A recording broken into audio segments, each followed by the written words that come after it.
Goeiemôre. Ek hoop dit gaan met jou goed. Dis donderdag. Ons dien nie 'n stille, afwesige of 'n swak God nie. Nee, ons dien 'n wonderwerkende God. Die God wat van Genesis tot Openbaring sy krag wys en vandag nog steeds dieselfde doen. God is nie afwesig nie. Hy is nie ver eenkant en stil en kyk na ons vanuit die hemel uit nie. Nee, God is betrokke. God is betrokke daar waar jy elke dag besig is om te werk of om skool te gaan of waarmee jy ook al besig is. Want by God is niks onmoontlik nie, sê Lukas 1:37. Die God wat ons aanbid, kan dinge doen wat geen mens kan doen nie. En waar mense se hande ophou werk en swak word, daar begin God se werk. Onthou jy die Rooi See, hoe dit oop gegaan het en God se volk op droë grond deurgeloop het? Onthou jy toe Daniël by die leeukuil moes instap en God die leeu se monde moes toemaak? Onthou jy toe Jesus vir Lazarus uit die dood uit opgewek is? Nie toevallig nie, wonderwerke. Onthou jy die water en wyn, die oë wat kon sien en die krepeles wat kon loop en ek kan ure aanhou. Ons aanbid 'n wonderwerkende God.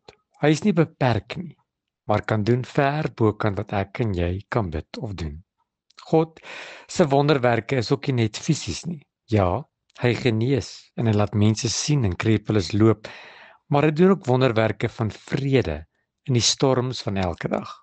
Wonderwerke van herstel in families en wonderwerke van verlossing in ons harte. Wonderwerke van deurbrake waar daar geen pad was nie. In jou lewe is vanmôre 'n kandidaat vir 'n wonderwerk. As jy 'n behoefte het, 'n seer het, 'n deur nodig het om oop te gaan, as jy antwoorde soek, kwalifiseer jy vir 'n wonderwerk van die God wat ons aanbid. 'n Goddelike ingryping. En al wat die Here van ons vra, is om te glo, die geloof van 'n mosterdsaadjie. Die grootste wonderwerk wat ons natuurlik ooit kon gekry het, is Jesus Christus. Die kruis en die leë graf. Dis die grootste bewys dat God kan, wil en sal vir my en jou doen, ver boken wat 'n mens kan doen. Ek weet nie waarmee word jy gekonfronteer nie. Ek weet nie wat in jou lewe aan die gang is nie. Ek weet nie wat jy dit nodig nie en ek weet ook nie wat se deur moet oopgaan nie. Maar wat ek weet is dat niks vanmôre by God onmoontlik is nie. En al wat ek en jy kan doen is om op ons knieë te gaan en te sê, Here, hier is ek. Wees my genadig. Here, baie dankie dat U 'n wonderwerkende God is, wat nog nooit verander het nie, en dat U gister, vandag en tot in ewigheid dieselfde is. Here, dankie dat U ook nie aannemer van persoon is nie, en dit wat U in die Bybelse tyd gedoen het, doen U ook vandag.